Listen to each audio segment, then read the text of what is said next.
La genealogía de la moral, por Friedrich Nietzsche. 21. Tratado primero. Bueno y malvado. Bueno y malo.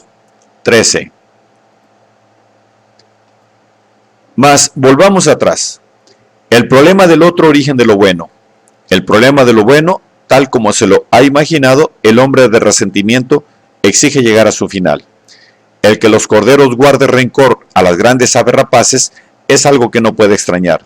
Solo que no hay en esto motivo alguno para tomarle a mal a aquellas el que arrebaten corderitos. Y cuando los corderitos dicen entre sí, estas aves de rapiña son malvadas, ¿y quién es lo menos posible un ave de rapiña, sino más bien su antítesis, un corderito? ¿No debería ser bueno?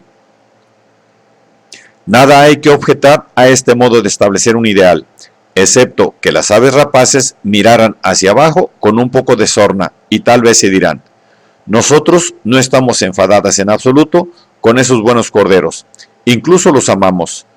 No hay nada más sabroso que un tierno cordero. Exigir de la fortaleza que no sea un querer dominar, un querer sojuzgar, un querer enseñorearse, una sed de enemigos y de resistencias y de triunfos, es tan absurdo como exigir de la debilidad que se exteriorice como fortaleza. Un quantum de fuerza es justo un tal un quantum de tensión, un quantum de pulsión, de voluntad, de actividad. Más aún, no es nada más que ese mismo pulsionar, ese mismo querer, ese mismo actuar. Y se puede parecer otra cosa.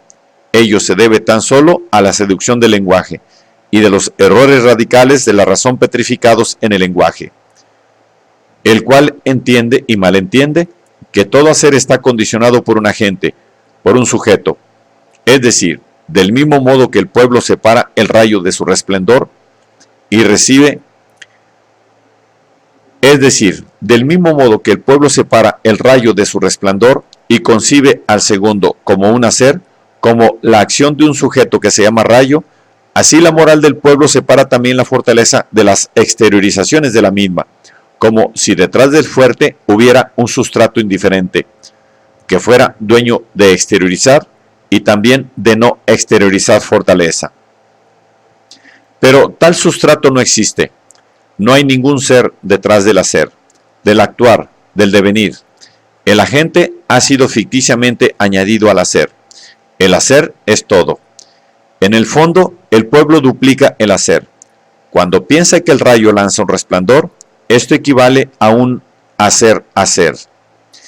El mismo acontecimiento lo pone primero como causa y luego, una vez más, como efecto de aquella.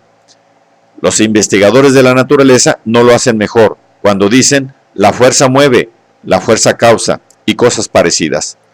Nuestra ciencia entera, a pesar de toda su frialdad, de su desapasionamiento, se encuentra sometida aún a la seducción del lenguaje y no se ha desprendido de los hijos falsos que se le han infiltrado, de los sujetos.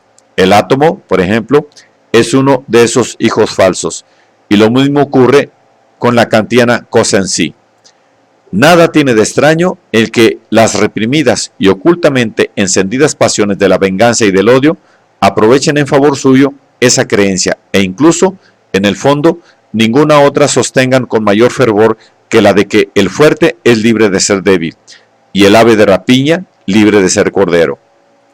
Con ello conquistan, en efecto, para sí el derecho de imputar al ave de rapiña ser ave de rapiña. Cuando los oprimidos, los pisoteados, los violentados se dicen, movidos por la vengativa astucia propia de la impotencia, seamos distintos de los malvados, es decir, seamos buenos.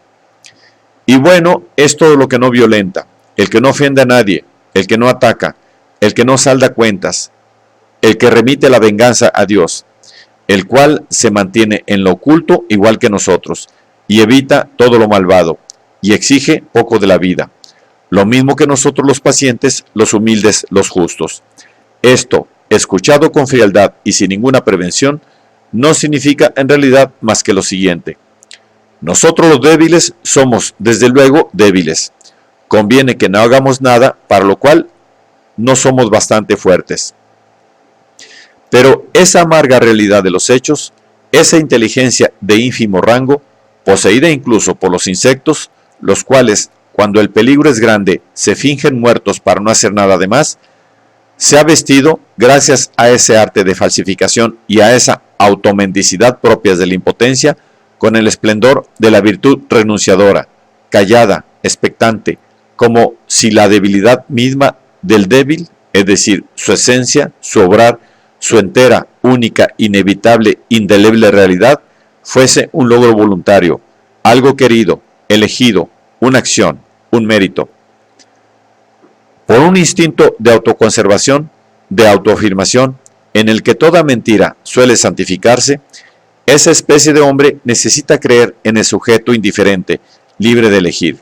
El sujeto, o, hablando de un modo más popular, el alma, ha sido hasta ahora en la tierra el mejor dogma, tal vez porque a toda la ingente muchedumbre de los mortales, a los débiles y oprimidos de toda índole, les permitía aquel sublime autoengaño de interpretar la debilidad misma como libertad, interpretar su ser, así como mérito.